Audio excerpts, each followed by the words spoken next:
तो हेलो दोस्तों, कैसे हो आप? आशा करते हैं मस्त होंगे और ज़बरदस्त होंगे। जो आज का अपना टॉपिक है वो होने वाला है गेहूं, यानी गेहूं की फसल के बारे में बात करने वाले हैं। गेहूं के बॉटनिकल नेम से लेकर के और गेहूं की उपज तक की जो सारी जानकारी है वो आपको देने वाले हैं। यानी गेहूं की फसल है, उसका प्रोडक्शन है, वो बोने से लेकर के और काटने तक कैसा होने वाला है, यानी कौन कौन से खाद उर्वरक देंगे, कौन कौन से डिजीज होंगे और कौन कौन सी किस्में बोएंगे, उनके बारे में जानकारी देंगे। तो दोस्तों बात की जाए गेहूँ, और गेहूँ दोस्तों जो अनाज वाली फसल है उनमें वेरी वेरी इंपॉर्टेंट है। तो एक दो क्वेश्चन आपको देखने को मिल जाएंगे। तो बात की जाए गेहूं के बॉटनिकल नेम की, यानी गेहूं का जो वानस्पतिक नाम है वो क्या होने वाला है। तो बात की जाए बॉटनिकल नेम तो होगा Triticum, Triticum, Triticum aestivum, Triticum aestivum, ये होने वाला है गेहूं का बॉटनिकल नेम। उसके बाद में बात की जाए गेहूं के कुल की, तो गेहूं का कुल क्या होगा, तो ये होगा ग्रेमनी घासकुल या पोएसी, लेकिन अपने जो सिलेबस है उसमें दिया हुआ है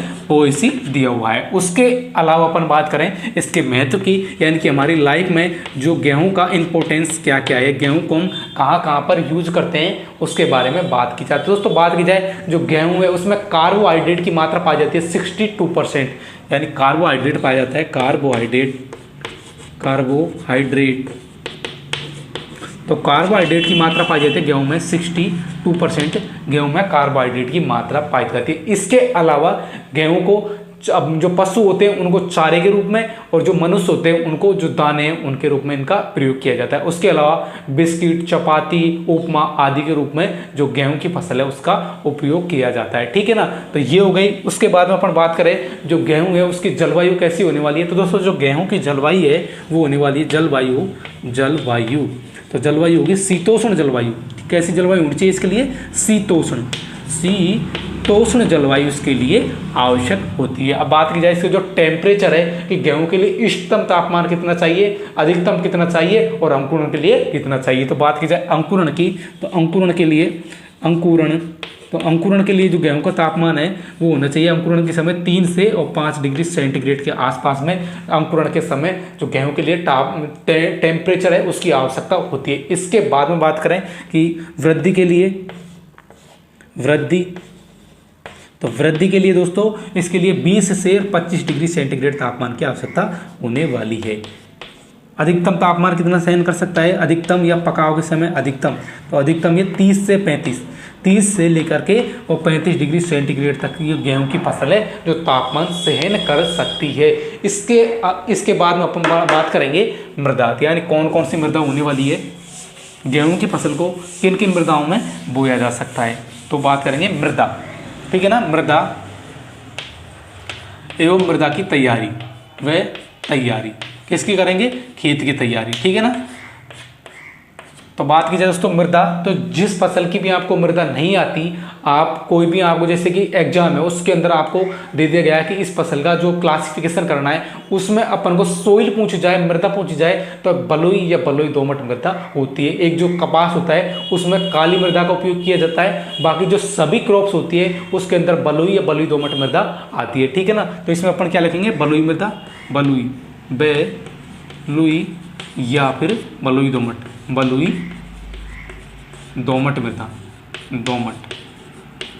मृदा का प्रयोग किया जाता है। दोस्तों जो खेत की तैयारी वो कैसे की जाएगी, तो दोस्तों सामान्यतः पहले तो एक जुताई करेंगे, उसके बाद में मतलब कि एक जुताई कर दी, एक जुताई करने के बाद में 2-3 जुताई करेंगे, और जो गोबर की खाद है वो बुआई से 4 से 5 सप्ताह पहले खेत में अपन को डाल देनी है, ताकि वो अच्छी तरह से जो खेत है उसके अंदर मिल जाए और जो पोषक तत्व है वो भूमि को मिल सके, और जो पौधा होता है अपन बुआई करेंगे उस समय उस पौधे को मिल सके। तो इसके लिए अपन को 4 से 5 सप्ताह पहले जो गोबर की खाद है FIM फार्म यार्ड मैन्योर को डालना होगा, वो भी अपन पढ़ने वाले हैं आगे। तो बात की जाए होगी मृदा की तैयारी वगैरह अपन ने कर ली, और मृदा हो गई कौन सी? बलुई या बलुई दोमट मृदा। उसके बाद में बात की जाएगी उन्नत किस्में कौन कौन सी होने वाली है, वेरी वेरी इंपॉर्टेंट।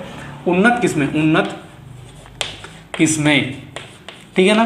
तो उन्नत किस्मों में अपन पढ़ने वाले हैं, कौन कौन सी उन्नत किस्में होने वाली हैं। तो पहले बात करें अपन 3065, तो ये होती है पछेती बुआई के लिए। यदि अपन गेहूं की पछेती बुआई करते हैं तो उसके लिए राज 3065 जो किस्म है उसको बोया जाएगा पछेती बुआई के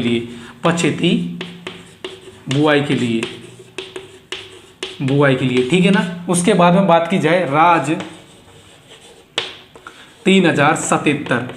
तो ये होती है पछेती प्लस लवणीय मृदाओं में इसको बोया जा सकता है, ठीक है ना।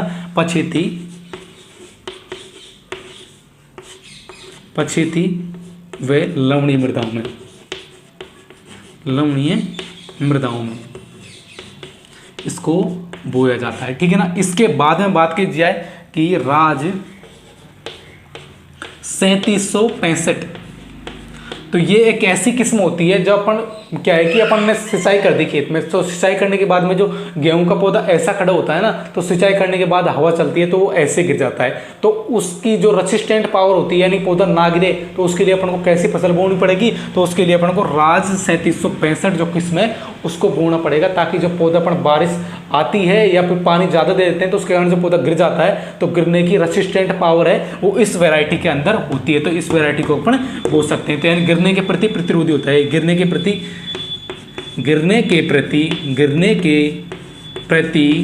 प्रतिरोधी होता है, ठीक है ना। अगली जो वैरायटी है उसकी बात करें तो C 306 होते हैं, इसे फर्मी गेहूं कहते हैं, फर्मी गेहूं। तो ये क्या होती है, गेहूं की सबसे लंबी वैरायटी होती है, गेहूं की सबसे लंबी किस्म, सबसे लंबी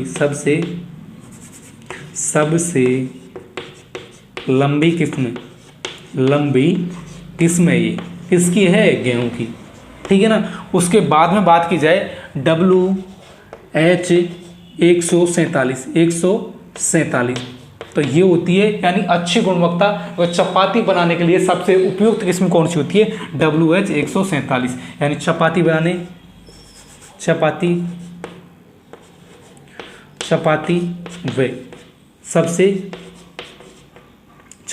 के लिए वह अच्छी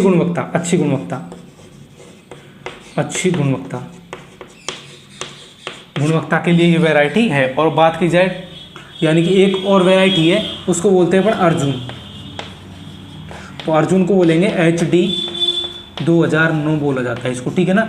इसमें जो 2,4-D होता है ना उसका छिड़काव नहीं किया जाता, क्योंकि ये 2,4-D के प्रति क्या होती है, संवेदनशील होती है। 2,4-D के प्रति संवेदनशील होती है, संवेदनशील वैरायटी होती है। कौन सी वैरायटी होती है, तो ये होती है 2,4-D होती है। इसके अलावा अपन बात करें तो इसके अलावा है हीरा, मोती, जवार, ज्योति, संगम। हीरा है, हीरा हो गई, मोती हो गई, जवार हो गई, ज्योति हो गई, संगम हो गई। हीरा, मोती, जवार, ज्योति, संगम, और इसके अलावा सोनालिका हो गई, सोनालिका और हो गई गिरिजा आदि वेराइटीज हैं जो गेहूं की होने वाली हैं। तो दोस्तों ये हो गई जो गेहूं की उन्नत किस्म है, वो हो गई कुछ वेराइटीज है जिनकी क्वालिटी बता दी, और कुछ वेराइटी जैसे हीरा, मोती, जवार, ज्योति, संगम, सोनालिका, गिरिजा और भी काफ़ी सारी किस्में हैं। तो इनको आपको याद करके और उन्नत किस्मों का जो ऑप्शन आएगा उसमें डाल देना है, ठीक है ना। उसके बाद में अपन बात करेंगे बीज दर एवं बीजों का उपचार किस तरह से करते हैं उसके बारे में बात करेंगे, ठीक है ना। तो बीज दर और बीजोपचार, दोस्तों बात की जाए बीज दर व बीजोपचार, ठीक है ना। तो बीज दर और बीजोपचार के बारे में बात की जाए दोस्तों, बीज दर की बात करें अपन तो बीज दर सामान्य में एक तो होगी सामान्य किस्मों में, ठीक है। एक बात की जाए कि लवणीय क्षारीय मृदाओं में, लवणीय क्षारीय मृदाओं में, और उसके बाद में बात की जाएगी पछेती बुआई,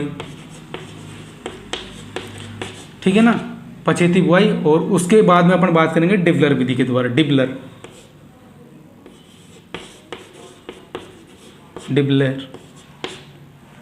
इनकी जो बीज दर है सामान्य की रखेंगे 100 kg प्रति हेक्टेयर के हिसाब से। इनमें लवणीय क्षारीय मृदाओं में रखेंगे 100 से 100 25 केजी प्रति हेक्टेयर की दर से अपन रखने वाले हैं। उसके बाद बात की जाए जो पछेती मृदाएं हैं, जो पछेती बुआई करेंगे तो उनमें बीज दर कितनी रखी जाएगी, तो उनमें रखी जाएगी 125 से और 150 केजी प्रति हेक्टेयर की दर से अपन बीज दर रखेंगे। और डिबलर विधि में रखेंगे 30 से 40 केजी प्रति हेक्टेयर की दर से डिबलर विधि है, उसके अंदर अपन बीज दर रखने वाले हैं। तो दोस्तों ये हो गई बीज दर। इसके बाद में बात की जाएगी इनका बीजोपचार कैसे किया जाए, ठीक है ना। तो बीजोपचार करने के लिए बीजोपचार करेंगे अपन, बीजोपचार, ठीक है ना। तो बीजोपचार करने के लिए दोस्तों क्या होता है कि अपन पहले जो क्रॉप थी उनमें अपन ने क्या दिया था, थायरम, 3 ग्राम थायरम का प्रयोग किया था, 3 ग्राम थायरम, ठीक है ना, 3 ग्राम थायरम का प्रयोग किया था। लेकिन इसमें अपन क्या क्या देंगे तो उसके बारे में बात कर लेते हैं। तो दोस्तों इसमें पहले अपन करेंगे यानी कि ईयर कोकल होता है, तो ईयर कोकल,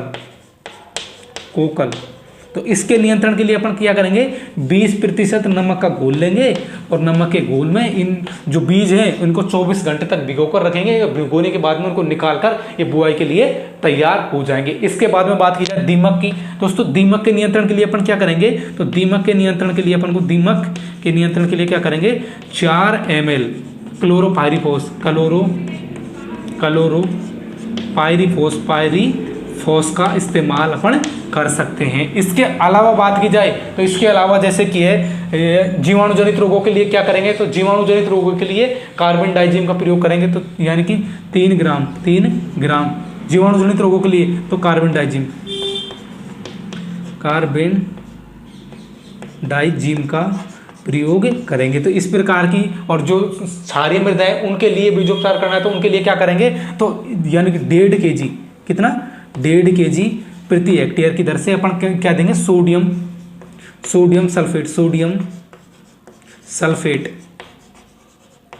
सल्फेट का इस्तेमाल करेंगे। तो इस तरह से बीजोपचार होने वाला है। थायरम का उपयोग करेंगे 3 ग्राम, दीमक के नियंत्रण के लिए क्लोरोफाइरिफोस का प्रयोग करेंगे 4 ml, और यानी कि ईयर कोकल के नियंत्रण के लिए 20% नमक के घोल है उसमें डाल देंगे और उसके बाद में इनको उपचारित करके बो सकते हैं। इसके बाद में बात की जाए कार्बन डाइजिन का प्रयोग करेंगे, यानी जीवाणुजनित रोगों के लिए किसका प्रयोग करेंगे अपन, ये कार्बन डाइजिन का प्रयोग करेंगे। कितनी मात्रा लेंगे, 3 ग्राम। और बात की जाए लवणीय क्षारीय मृदाओं में बोने के लिए यानी कि 15 kg प्रति हेक्टेयर की दर से सोडियम सल्फेट का प्रयोग कर सकते हैं, ठीक है ना। ये हो गए अपने बीज दर एवं बीजोपचार हो गए, बीज दर व बीजोपचार हो गए। इसके बाद अपन बात करने वाले हैं बुआई का समय। तो अब हम बात करने वाले हैं बुआई की। तो दोस्तों बुआई, गेहूं की बुआई कब की जाएगी, तो दोस्तों बुआई की बात की जाए तो बुआई की जाएगी, पहली बात की जाए असिंचित क्षेत्रों में, सिंचित क्षेत्रों में जो बुआई है उसका समय कब रहने वाला है, तो वो रहेगा 15 अक्टूबर से OCT अक्टूबर से और 15 नवंबर तक रहने वाला है, ठीक है ना। इसके बाद में बात की जाए जो अगेती बुआई है, अगेती बुआई है वो कब करेंगे, तो दोस्तों वो करेंगे अपन यानी कि 25 अक्टूबर से लेकर के और 7 नवंबर के मध्य में जो अगेती बुआई है वो समय पर बुआई करेंगे अपन, समय पर बुआई करेंगे। तो समय पर बुआई करेंगे नवंबर के प्रथम सप्ताह से लेकर के नवंबर के तृतीय सप्ताह तक, नवंबर के 3rd सप्ताह यानी तृतीय सप्ताह तक, सप्ताह के मध्य में अपन को सिंचाई कर देनी है। उसके बाद में बात की जाए पछेती बुआई कब करेंगे, तो दोस्तों पछेती बुआई करनी है अपन को। तो पछेती बुआई करेंगे अपन यानी कि नवंबर के अंतिम सप्ताह से नवंबर के अंतिम सप्ताह से लेकर के दिसंबर के प्रथम सप्ताह में, यानी दिसंबर के प्रथम सप्ताह में इसकी जो बुआई है वो की जाएगी। तो दोस्तों असिंचित क्षेत्रों में अक्टूबर से नवंबर में, और अगेती में 25 अक्टूबर से 7 नवंबर के मध्य में करेंगे, और समय पर बुआई नवंबर के प्रथम सप्ताह से लेकर नवंबर के तृतीय सप्ताह के मध्य में समय पर बुआई की जाती है। और पछेती बुआई कब कर सकते हैं, नवंबर के अंतिम सप्ताह से लेकर दिसंबर के प्रथम सप्ताह तक जो बुआई की जाएगी वो कौन सी बुआई के अंदर आएगी, तो वो आएगी पछेती बुआई के अंदर आने वाली है। तो दोस्तों ये हो गई अपनी बुआई का समय हो गया, ठीक है ना। तो बुआई के बाद में जो अपना टॉपिक आने वाला है वो आने वाला है खाद एवं उर्वरक।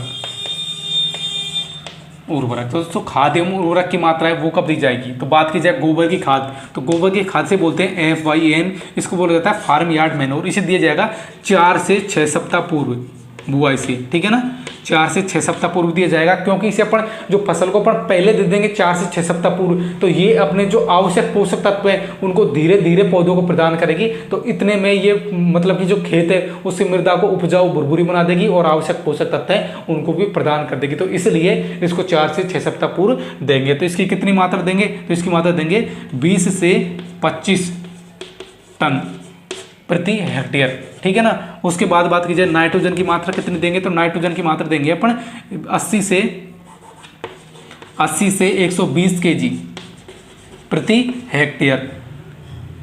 फास्फोरस की मात्रा कितनी देंगे, तो दोस्तों फास्फोरस की मात्रा अपन दे रहे हैं 40 से 60 kg प्रति हेक्टेयर। के पोटास की मात्रा कितनी देने वाले हैं, तो पोटास की मात्रा देंगे अपन 30 से और 40 kg प्रति हेक्टेयर की दर से अपन पोटास की मात्रा तो देंगे। ये हो गए खाद एवं उर्वरक, ठीक है ना, ये हो गए खाद एवं उर्वरक। अब बात की जाएगी दोस्तों इसकी सिंचाई की, यानी कि सिंचाई कितनी आवश्यकता होती है, गेहूं की फसल के लिए कितनी सिंचाइयों की आवश्यकता होती है। तो बात की जाए दोस्तों सिंचाई, दोस्तों सिंचाई में क्या होता है कि गेहूं की फसल के लिए कितनी सिंचाइयों की आवश्यकता होती है, यह डिपेंड करता है मृदा पर। यदि हल्की मृदा है तो कम देंगे और भारी मृदा है तो ज़्यादा सिंचाई की आवश्यकता होने वाली है, ठीक है ना। तो अब बात की जाए सिंचाइयों की कितनी आवश्यकता होने वाली है इसको, तो पहले बात कीजिए जो प्रथम सिंचाई है वो कब की जाएगी, तो दोस्तों प्रथम सिंचाई की जाएगी CRI यानी क्राउन रूट इनिशिएशन पर, ठीक है ना। तो इसका भी अपन आपको शॉर्ट सा एक फंडा बता देंगे, जिससे जो सिंचाई 6 सिंचाई है वो कब कब की जाने वाली है उनका जो क्रम है वो याद हो जाएगा आपको। तो पहली सिंचाई की जाएगी 20 से और 25 दिन पर, ठीक है ना। तो ये कब की जाएगी CRI यानी क्राउन रूट इनिशिएशन, जड़ जमाव के समय, जड़ जमाव के समय पहली, ठीक है। दूसरी सिंचाई करेंगे अपन, दूसरी सिंचाई करेंगे 40 से 45 दिन पर, ठीक है ना। तो 40 से 45 दिन पर करेंगे फूटान के समय, किस पर, फूटान के समय, यानी फूटान के समय। तीसरी सिंचाई करेंगे अपन, जो तीसरी सिंचाई होने वाली है वो होने वाली है यानी कि क्या गांठ बनते समय, यानी कि ये करेंगे 60 से और 65 दिन, 60 से 65 दिन के अंतराल पर, यानी कि गांठे बनते समय, बनते समय। तो अगली सिंचाई है वो की जाएगी, चौथी सिंचाई की जाएगी 80 से और 85 दिन के अंतराल पर की जाएगी। ये की जाएगी बाली बनते समय, बाली बनते समय की जाएगी, ठीक है ना। जो अगली सिंचाई है वो की जाएगी, पांचवी सिंचाई है वो की जाएगी यानी कि दूधी अवस्था पर, तो वो की जाएगी 100 से और 105 दिन के अंतराल पर। दुग्ध बनते समय, दुग्ध बनते समय। और जो लास्ट सिंचाई है वो कब की जाएगी, तो फसल के पकते समय, यानी कि ये की जाएगी यानी कि 115 से और 120 दिन के अंतराल पर, ठीक है ना। ये डेज हैं, ठीक है ना, ये की जाएगी पकते समय। तो इस प्रकार के जो 6 सिंचाई है वो इस तरह से की जाएगी। पहली सिंचाई की जाएगी 20 से 25 दिन पर CRI स्टेज पर यानी क्राउन रूट इनिशिएशन पर की जाएगी। दूसरी सिंचाई देखो सीधी सी बात है, आपको 20 का पढ़ा आता है ना, 20, 40, 60, 80, 100 और इसको इसके 15 से 120 कर देता है, यानी 6 सिंचाई अपन को इस सीरीज में करनी है, ठीक है ना। तो ये हो जाती है आपकी सिंचाई। इसके बाद में अपन बात करने वाले हैं, अब बात की जाए दोस्तों खरपतवार यानी खरपतवारों का नियंत्रण किसे करेंगे। तो दोस्तों खरपतवारों को नियंत्रण करने के लिए जो NCERT है उसमें दिया है अंतरा कृषि, इसके अंदर अपन खरपतवारों का अध्ययन करते हैं। दोस्तों खरपतवारों का मतलब नियंत्रण करते हैं, अध्ययन नहीं, नियंत्रण करते हैं। तो खरपतवारों को नियंत्रण करने के लिए अपन को क्या होगा, जो पहले फसल थी उनमें अपन क्या दे रहे थे, एट्राजिन, लेकिन इनमें कुछ खास देना है, जैसे कि 2,4-D। इसकी कितनी मात्रा देंगे, तो इसकी मात्रा देने वाले हैं अपन यानी कि 500 ग्राम मात्रा को देंगे और इससे जो खरपतवार है उनका नियंत्रण किया जा सकता है। उसके अलावा यानी गुल्ली डंडा होता है जो 2,4-D होती है ना, उसको एक फसल में नहीं देंगे, किस में नहीं देंगे,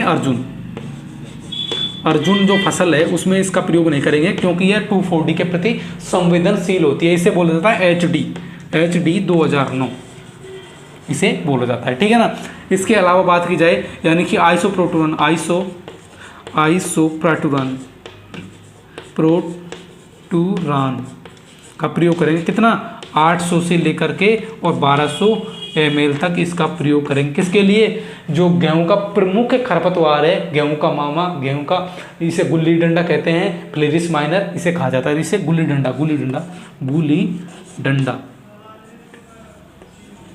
का, इसके लिए अपन किसका प्रयोग करेंगे? आइसोप्रोटुरान का प्रयोग करने वाले हैं। इसके अलावा बात की जाए दीमक का नियंत्रण करने के लिए, तो दीमक का नियंत्रण के लिए 4 ml किसका? क्लोरोपाइरीफॉस का प्रयोग कर सकते हैं। अपन कब करेंगे इसको? तो दोस्तों इसको करेंगे कि अंकुरण से पूर्व, यानी बीजों को अपन जब बोएंगे ना उस समय, अपन बुआई के समय अपन इसका प्रयोग करेंगे, ठीक है ना, बीजोपचार के समय इसका प्रयोग करेंगे।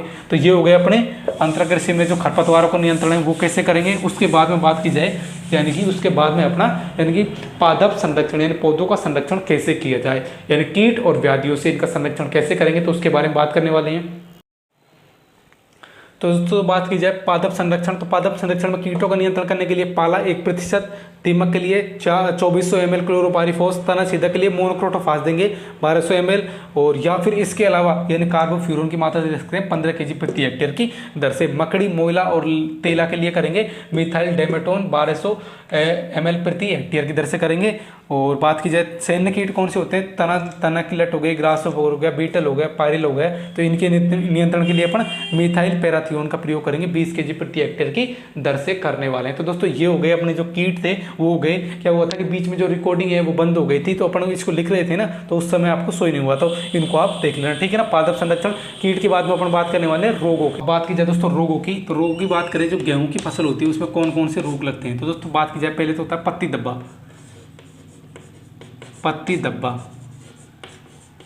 तो दोस्तों धब्बा लगेगा तो धब्बे को हम क्या करेंगे, जो धब्बे वाली पत्ती है उसको घर वालों को दिखाने के लिए उसको जेब में रखेंगे, तो जेब से मैनकोजेब का प्रयोग करेंगे। किसका? मैनकोजेब का, यानी कि इसके लिए मैनकोजेब 2 ग्राम मैनकोजेब का प्रयोग करेंगे। उसके अलावा जो अगला रोग है वो होगा रोली। इसमें रोली लगती है, 3 प्रकार की रोली लगती हैं, लेकिन आपके सिलेबस में नहीं है। पीली रोली, काली रोली और सफ़ेद रोली होती है, या भूरी रोली होती है। तो इनका नियंत्रण करने के लिए अपन क्या करेंगे, या तो गंधक देंगे, गंधक 20 ग्राम, या फिर मैनकोजेब का प्रयोग करेंगे। कितना? 3 ग्राम, ठीक है ना। उसके अलावा है कंडुआ रोग, अनावृत कंडुआ।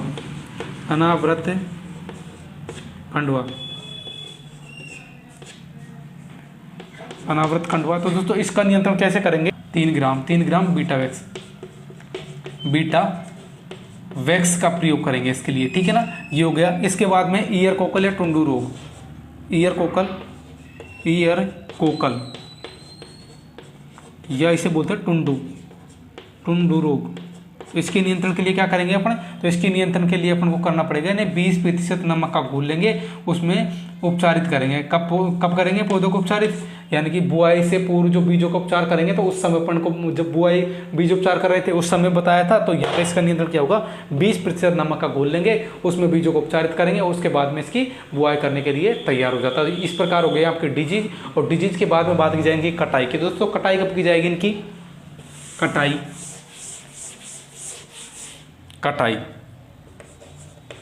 तो इनका जो कटाई का समय है वो होता है मार्च से अप्रैल, अप्रैल के मध्य में इनको काट लिया जाएगा। और बात की जाए और कोई पैरामीटर है तो जी हाँ दोस्तों, यानी 20% फसल में नमी की मात्रा रहने पर इन फसलों को काटा जा सकता है। इसके बाद में बात की जाएगी यील्ड, यानी कि जो उपज है वो कितनी प्राप्त होने वाली है। तो उपज की बात की जाए, तो जो उपज प्राप्त होने वाली है तो वो कितनी प्राप्त होने वाली है। तो बात की जाए वो दोस्तों, इन बोनी किस्मों से 50 से 60 कुंटल प्रति हेक्टेयर, और देसी व एसएनसी क्षेत्रों में 15 से 20 कुंटल, यानी कि बोनी